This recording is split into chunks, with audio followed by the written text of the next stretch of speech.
Good afternoon. Welcome to today's webinar. My name is Josh Osborne and I'm the product manager for the CI tools here at Central Innovation. And welcome to our weekly CI tools webinar where we look at things to do with the CI tools. Today we are going to be picking up on the cabinets tool again. Last week we had a look at a sort of an introduction to the cabinets tool. This week we are going to dive into some more stuff to do with the cabinets tool. We're going to look at the space filler options in the cabinet tool. We are going to put a bench top on our cabinet. And we're also going to look at some of the variant cabinet objects that are available, just so that you can see how those work and what to expect from those as well. As usual, if you have any questions, please just enter those in the chat and I will check on that just before I finish up.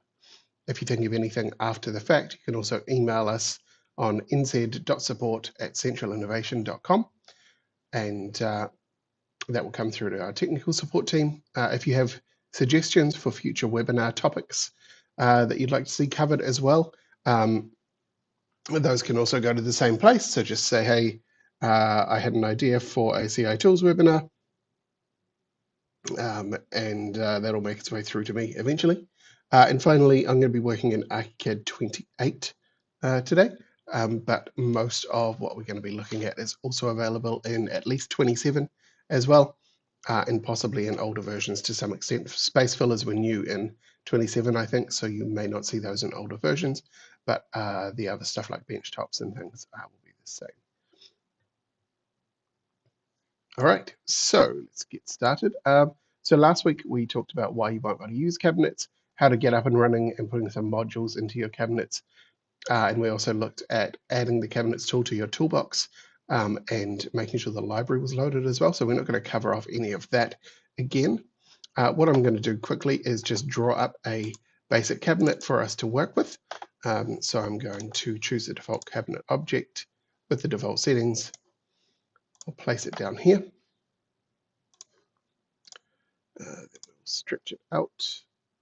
So dimension 1 we will make using 600s. So let's go 1800, 3 units. We'll leave the partition sizes as they are.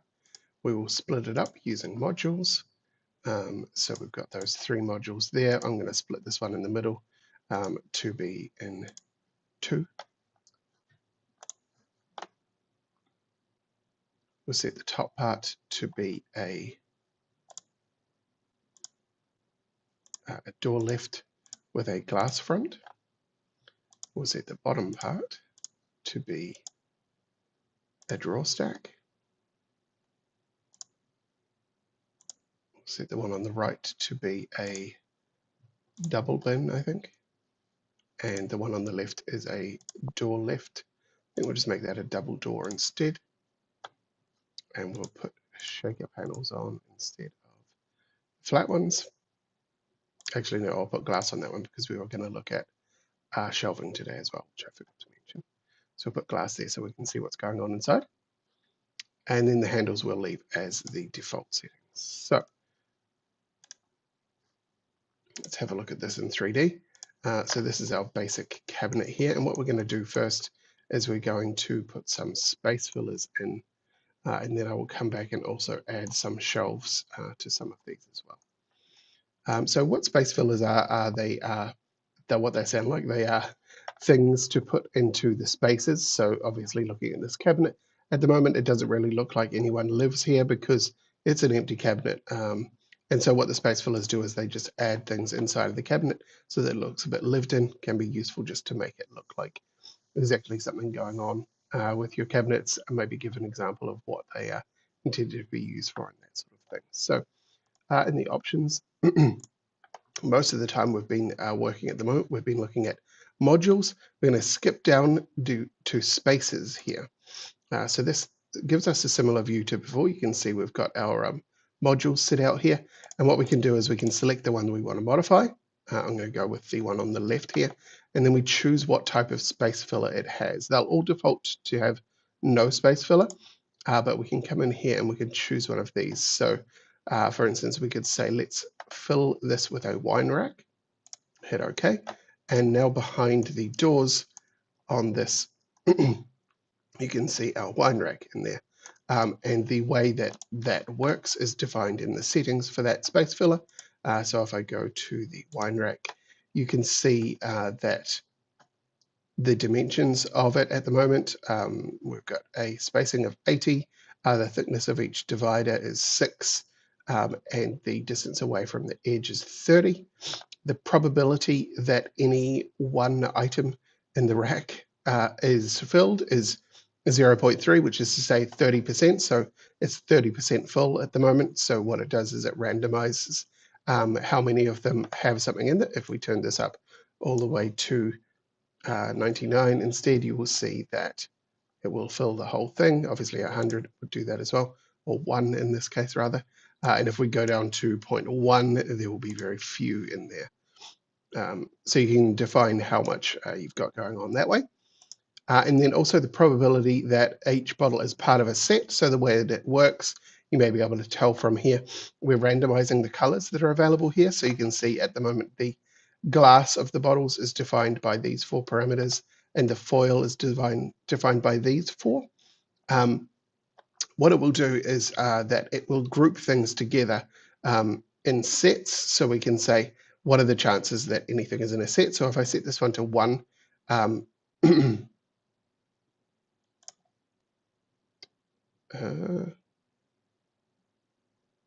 that did not do what I was expecting. Okay, probability that it is part of a set. Okay, I'm going to ignore this one for now because that is not doing what I remember it doing. Sorry about that. I will explain that next time once I find out what is going on there.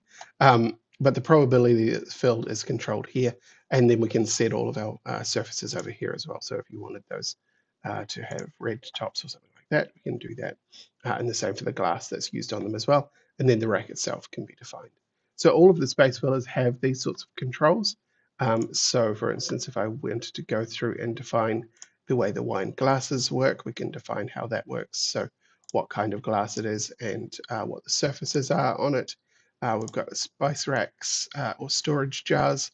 We can control what is what surface is used for what's in them and how big the jars are. And then we've got the spice jars, which work in the same way, but they're smaller, obviously. We've got plate stacks. So these are the larger plates. Oh, sorry, those were the smaller plates and then the larger plates there. Mugs, collection of mugs, we can choose how those are dimensioned. A microwave, which is just exactly what it sounds like, it's a microwave. And this is the type electrical appliance. At the moment, we just have microwave in there, but there's the possibility we could add more there. And then bowl stack, similar to the plate stack, we just define how the bowls all work, and they'll be stacked on top of each other according to how many you say there should be. And then the last one is the set of books, which works similarly to the wine rack in that it's slightly randomized. So we've got the probability that they form a set again, and I'm hopeful that this will actually work this time. If I set that to 1, there we go. They are all uniform because the probability they'll be in the same set as the others is 1. And if we go down to 0, nothing should be in the same set. So they'll all be randomized in that one. So this just sort of changes how it looks randomly, and then we can control the colors that these all are. You can also see under surfaces, we've got basic texture mapping available. If you happen to want to go to an extra level of detail here, you can also choose to map texture as image. And at the moment, I'm just using flat colors, so that hasn't changed anything. But if you wanted to get actual book covers, save them as surfaces in your ArchiCAD project and then assign those surfaces. If you choose the map texture as image option, it will map those correctly onto the actual books. So whatever was the spine on the image that you saved into your shader, it will show on the spine of the book. So you can get really detailed there if you, for some reason, want to do that. In most cases, it's probably not worth the effort, but it does look pretty cool if you do it. So that lets us control all of the different settings of our space fillers, and then we can apply any of those to the things that we're looking at. So if I go with the book stack, for instance, hit OK, it will put those in there, and you can see them behind our cabinet, behind our door there. So there's plenty of options available there for you to do whatever you want. Obviously, you could fill all of the modules with different things. So you could have a plate stack next to a spice rack set up, and then a bunch of books or something like that. You can mix and match as much as you want to. Now that we have our books in there, you can see they're all sitting on the bottom there, which is not really so great space usage wise. So let's put a shelf in the middle so that we can add some more books on top of it. So I'm going to go back up to the shelves and dividers section. So the three main sections in the tool are the modules, shelves and dividers, and their spaces. So we're going to go shelves and dividers. Again, we get our display of what modules we're dealing with here. And we are going to work again with the far left one. So that one's selected at the moment. And over on the right, we can choose what we're dealing with here. So we've got a shelf type and a divider type, and then the options below to let us actually apply those changes. So shelf options available here. We've got a few of those. Most of these aren't relevant for what we want, so I'm just going to stick with the panel 15 mil. Actually, we could put a glass shelf in instead. That will be fine. And dividers, we're not going to put dividers in, but there's only one available at the moment anyway.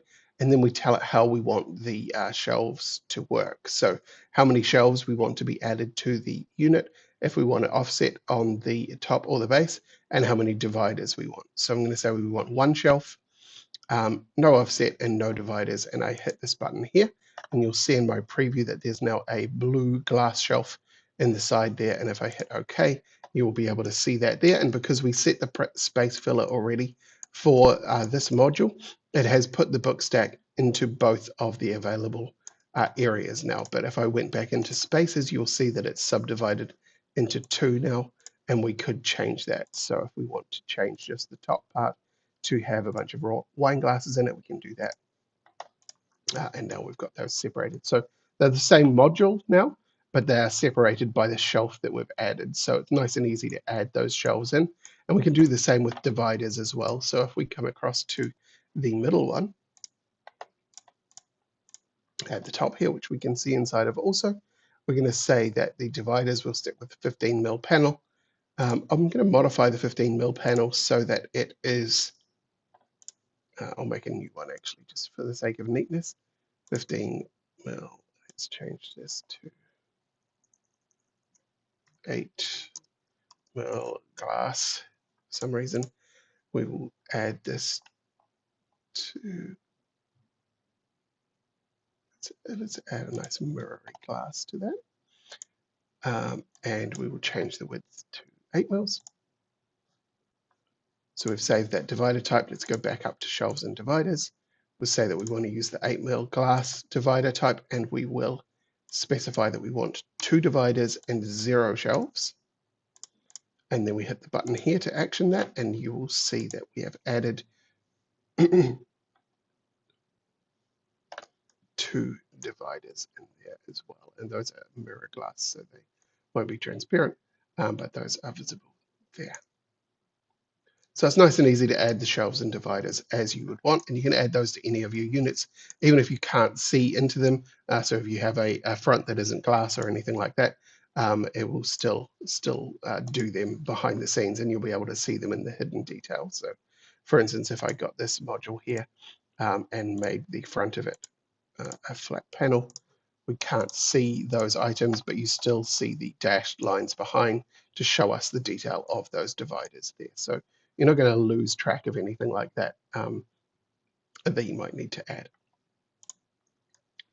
So that's the shelves and dividers and the space fillers. The next thing I wanted to look at was adding a bench top on top of this. So what we're going to do for that is go into the cabinets tool, and we're going to grab the bench top.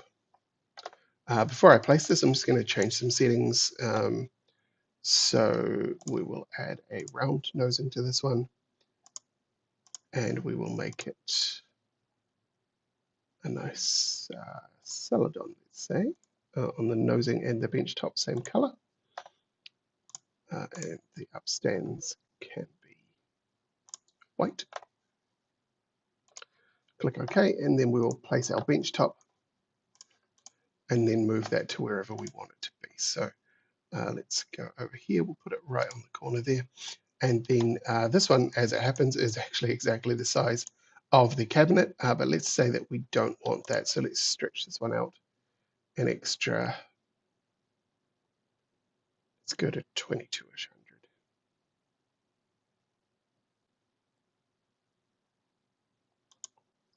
So we'll move those nodes there to do that. This is just essentially the same as any polygon editing. So we're just moving those nodes out to there. And then I think we may also be sitting directly on the floor.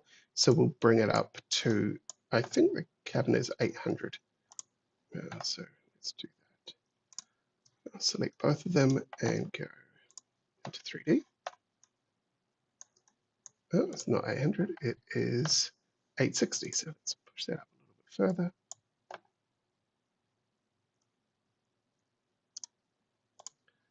Okay, so we've got our bench top sitting on top there.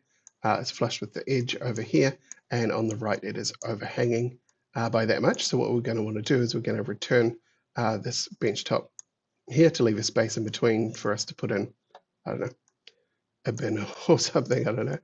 Let's say that we want that space in there for some reason.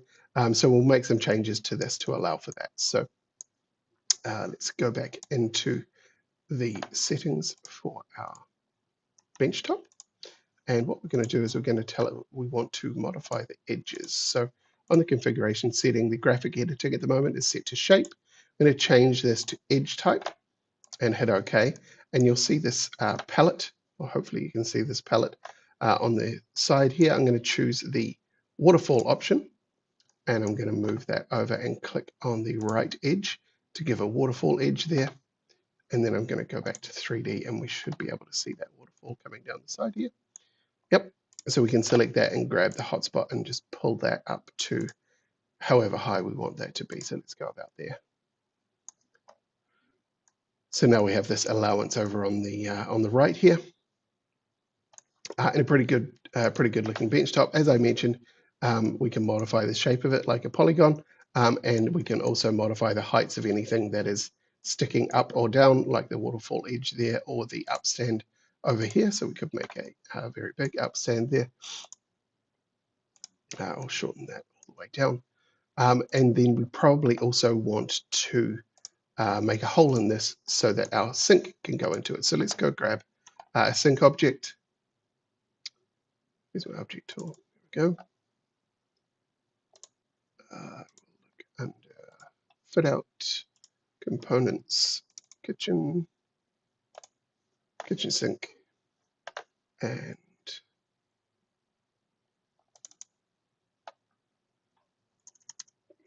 say about 900-ish, I think. Drop it right in the middle here.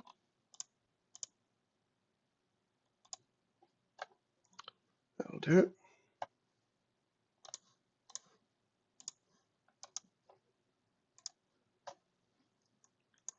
Okay, overshot a little bit there.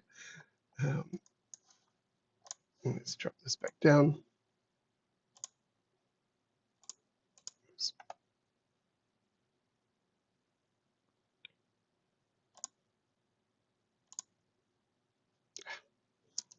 A bit too far.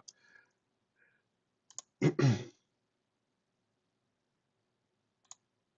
we go. All right, so we've got a nice sink sitting in our bench top, and then the last thing you're going to want to do when you do one of these is to cut the hole in it so that we don't have our bench top showing inside the sink. So I'll just go to the document menu. No, I won't. I'll go to the design menu, solid element operations. I'll set so I've got the cabinet and the bench top selected. I'm going to set those as the target, and the sink will be the operator.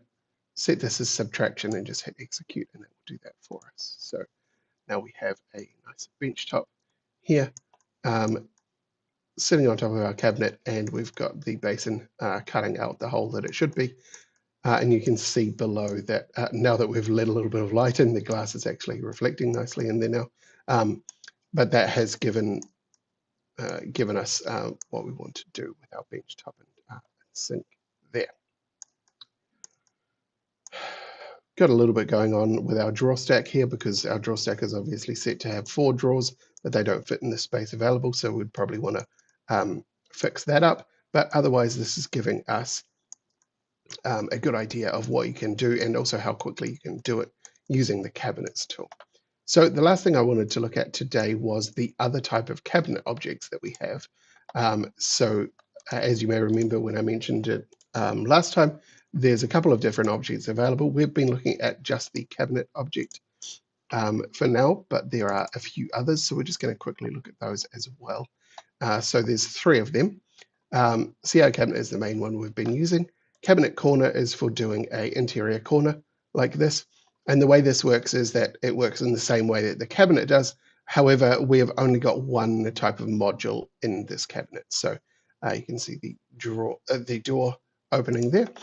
All of the other settings are essentially the same as what we saw before. But if we go down to modules, you'll see there's only one module available, and it can't be split horizontally. We can split it into vertical units by doing this. So we've got one on top of each other now, but we can't split it horizontally because the corner unit can only handle having one thing in it.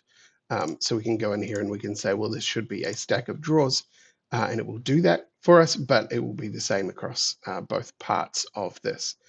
The only sort of option you get to control how that works is that if we place one of these down, so you can see the drawer stack there and where it will slide into. If we go back to the top level settings under configuration, we've also got this blind corner option here. We can turn that on, and that will make the drawer stack go into the side that is available to it, and the other one is just, there's nothing there essentially. So those are the 2 controls that you get over the CI cabinet corner one. And then we've got corner angled, which looks very similar, but will give us an angled corner instead. So we can just define the angle of the unit here. So it's 90 degrees at the moment. We could make that 110 if we wanted to, and that will stretch that out there. And then if we go into the module settings here, this one is more like the regular cabinet in that we can do what we like with it here. So we could say split it into 2 modules rather. We could make one of them a drawer stack and one of them a door. And if I hit OK there, you will see that that is just chopping it in half as you might expect it to.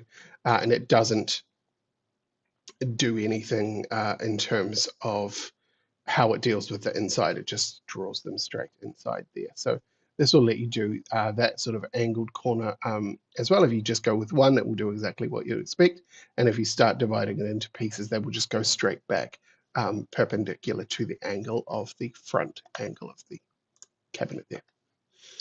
And then the last one is CI cabinet polygon. And in its appearance, this looks exactly the same as a regular cabinet. So we can come through here, we can split that in 2.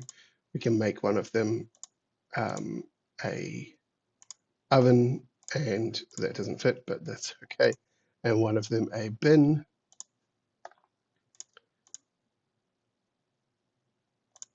Let's make that a bit bigger so it doesn't look so ridiculous.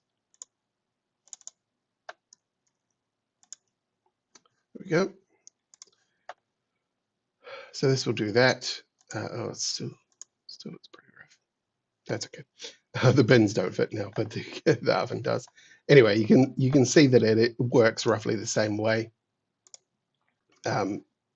as the previous cabinets have. However, we can modify the outside shape of this now. So if I select my cabinet and go into the settings here, I can come down to grids and editing. And you'll see there's an option here under the editing palette. And by default, this isn't shown, but we can come in here and we can say we want to edit the shape. Hit OK. And it will go into this sort of X-ray view here. Looks like we have a wine rack space filler on it as well, which is probably not ideal, but that's okay. So it gives us this view of the structure of the cabinet.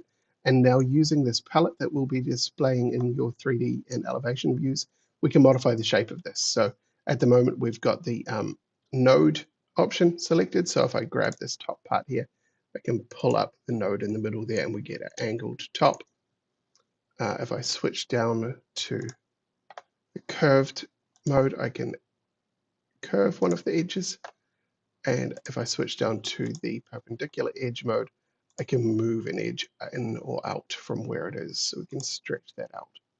So it works in, again, the same way that most polygon editing in ArchiCAD does.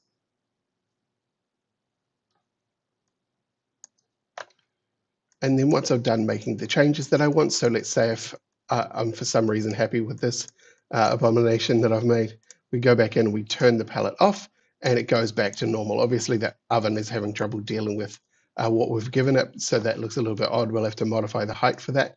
But it lets us do things like having an angled top cabinet to maybe fit in under some stairs or something like that.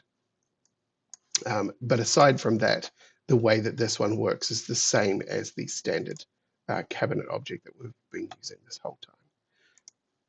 So in most cases, you'll use CI cabinet, apart from the special cases when you need something that either of the two corner ones do or that the polygon one does. All right, that is everything for today. I'm just going to quickly check and see if there's any questions before we finish up.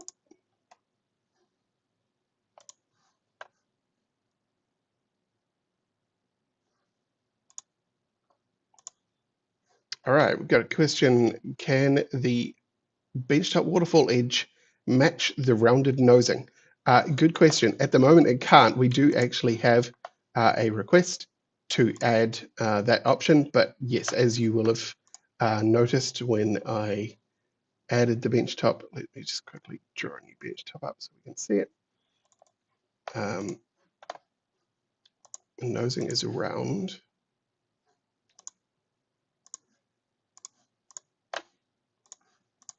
Oh, this is going to be black, so it'll be impossible to see, but if I make that edge a waterfall and change it to actually be something we can see.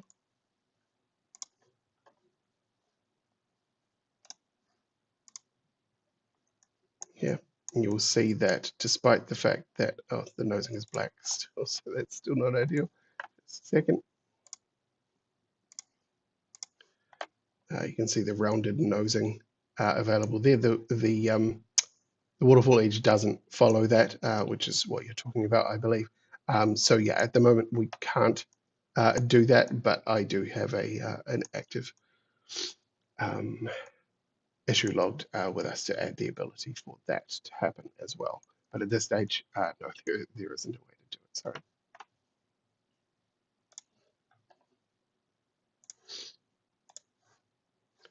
All right. Looks like that is all for us today. So thanks for your time, everyone. I'm not sure what I'm going to cover at next week's session yet, but if you have any suggestions, please feel free to send those through. Yeah, but otherwise, thanks very much for your time, and I will catch you at the next one.